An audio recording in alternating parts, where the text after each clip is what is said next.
Even superfans won't know all these interesting facts. Welcome to MsMojo, and today we're counting down our picks for the top 10 things you didn't know about 90 Day Fiancé. But as long as I can cuddle with him and get the kisses, then he's showing me that he loves me. Before we begin, we publish new content every day, so be sure to subscribe to our channel and ring the bell to get notified about our latest videos. For this list, we're taking a look at some fun facts you probably didn't know about this reality TV series. What happens before I got here? When I cheated. Number 10, it wasn't Molly's first time on a reality show. Have you ever noticed that when it comes to reality TV, people tend to get recycled? Take Season 5's Molly Hopkins. Prior to appearing on 90 Day Fiancé, she starred in a Lifetime reality series called Double Divas. The 2013 show revolved around the inner workings of a Georgia-based lingerie shop, with Molly and co-star Cynthia Richards front and center. We run a lingerie store, but it's so much more than that. Look at you. The show only lasted 2 seasons, but Molly didn't stay away from the small screen for long, ending up on 90 Day Fiancé in 2017. After about 2 months of knowing this man, he proposed to me, and now he's my fiancé. Sadly, her union with Luis only lasted 6 months. Number 9. Some people don't use their real names. This one makes sense when you think about it. After all, actors and musicians in the entertainment industry regularly use made-up names, and the people who appear on 90 Day Fiancé are no different. Remember Chantel from Season 4? Turns out her real name is Sierre, which actually makes a surprising amount of sense seeing as how her siblings are named Winter and River. Then there was George, whose name was constantly being pronounced differently depending on who was talking to him. Suspicious? You bet. Perhaps it had something to do with the fact that he once pled guilty to trafficking marijuana. Number 8. Larry makes weird YouTube videos.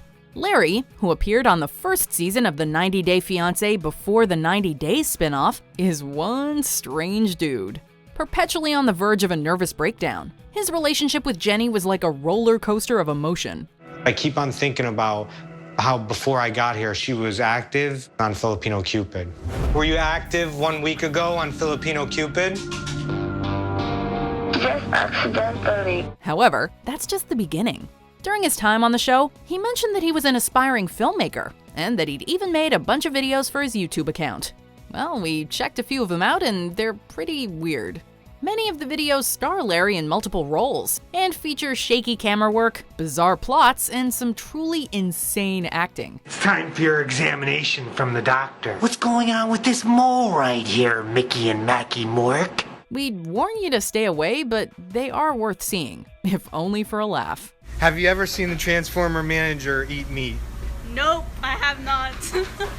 That's right, the Transformer manager does not eat meat. Number 7. Aleksandra and Josh's baby might not be his.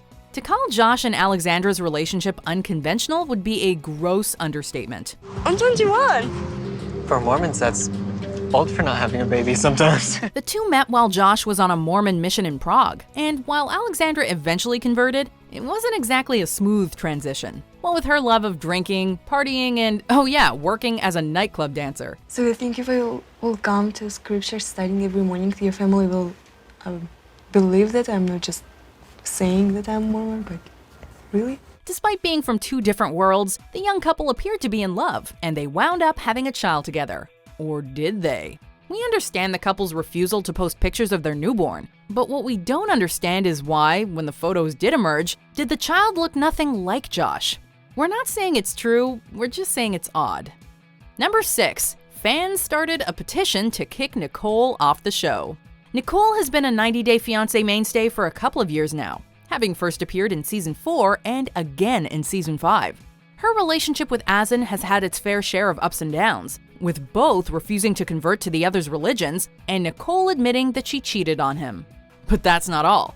Nicole was also physically and verbally abusive to Azan, so much so that some fans decided to start a petition on change.org to get her barred from ever appearing on the show again.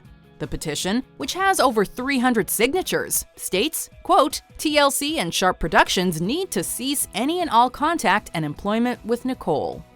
Number 5. The contracts are shrouded in mystery.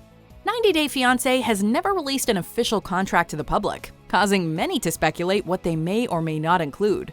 According to Eric Goldman, an assistant contract law professor at Santa Clara University, the contracts, quote, are usually all-encompassing in their efforts to get their participants to waive rights to release claims. Additionally, 90 Day Fiancé cast members don't get paid very much. We didn't get a single dime from this show. So when we did ask for something, I felt that the least they could have done was accommodate us. In fact, In Touch Weekly reported that most participants get paid a measly $1,000 per episode. And seeing as how foreigners, i.e. half the people on the show, are not legally permitted to work in the US, they get paid nothing. Yikes. Number 4. Friends and family members do not get paid to be on the show. Speaking of not getting paid to be on reality TV, turns out that friends and family members of the cast do not receive a dime for being on the show. This is a little surprising, seeing as how they're devoting their time and energy to being part of a key portion of 90 Day Fiancé. After all, there is a family, friend-centric episode in every season. Alas, their participation is completely voluntary. You know you have great friends and family members when they agree to appear on a reality show for nothing. Nice to meet you. Wait, who are you again? What's your name? You know my name. Number 3. Paul has done all kinds of shady stuff. Paul appeared on seasons 1 and 2 of the 90 Day Fiancé spinoff Before the 90 Days, traveling to Brazil to woo his future wife, Karine. However, prior to appearing on the show, Paul was involved in a number of unscrupulous acts. I haven't had the best of luck with past relationships here locally. I've been betrayed, I've experienced unfaithful girlfriends, a lot of negative, chaotic things. He was charged with violating a restraining order for sending one of his ex-girlfriend's text messages. Not exactly front-page news, but still worthy of an eyebrow raise. After all, restraining orders are put in place for a reason. As if that weren't bad enough, he also has an arson charge on his record. If you ask us, those are 2 pretty big strikes. Number 2, Danielle has a rap sheet. Danielle and Mohammed might just be the worst people to ever appear on 90 Day Fiancé. After the stress of thinking Mohammed didn't make it to the States, I'm relieved now and excited because he's finally coming home with me. Let's start with Danielle. She was accused of stealing from Mohammed on multiple occasions, as well as using his credit card without his permission. I like Danielle because she's honest. She's caring about me a lot. Lending credence to these allegations is the fact that Danielle was charged with forgery and stealing a credit card prior to appearing on the show. Of course, fans will be quick to point out that Mohammed may have had it coming to him. He tried numerous times to scam money out of fans through social media, claiming he needed cash to travel to explore job opportunities, all the while keeping it for himself. Not cool, man. Number 1, George and Anfisa may have met through an adult website. Nothing says true love like meeting your future wife in the chat room of an adult website. While George originally said that he met Anfisa through Facebook, recent reports claim that the two actually might have met while Anfisa was working as a cam girl in Russia. I am a private person. Okay, let's go. And I don't feel comfortable when I'm being asked a lot of questions. While we are in no way condemning her for the way she chose to make a living, we do find it's a bit of a strange place to meet your future husband. Of course, this isn't even confirmed, but we do know that she was a cam girl at the very least. In the end, it was all for naught, as shortly after getting married, George was convicted of trying to sell 293 pounds of marijuana and sentenced to 2.5 years in prison. I was arrested on February 7th, and I was bailed out by my wife 2 days later. So I had to spend 2 days in jail. Do you agree with our picks? Check out these other great clips from MsMojo, and be sure to subscribe and ring the bell to be notified about our latest videos.